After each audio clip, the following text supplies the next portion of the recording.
Bida, malaki raw ang nagbago sa buhay ni Donnie nang dumating sa buhay niya si Belle. Nung dumating siya sa life ko, doon ko na talaga na-focus lahat ng oras ko. Kasi ano siya, masarap alagaan, well, hindi naman niya hinihingi, kundi ako talaga ang nagkukusa na alagaan siya, sabi ni Donnie. Kaya sa taping daw dati ng Can't Buy Me Love ay todo rin ang pagprotekta niya kay Belle. Na kapag delikado ang mga eksena niya, pinapanood ko talaga. Pag nakita kong delikado talaga, pinupuntahan ko talaga siya. Gusto ko talaga maayos lang siya, sabi ni Donnie.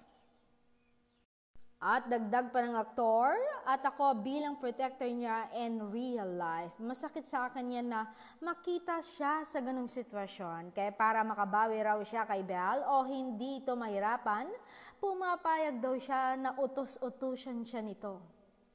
Only utos talaga kahit anong gusto niya.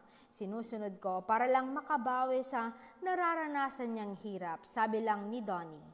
Bongga namang jowa ni Donnie, ha? Napasa na all nga ang lahat ng dahil bukod sa gwapo, matangkad, mabango, mabait, sweet, super, mapagmahal pa raw si Donnie.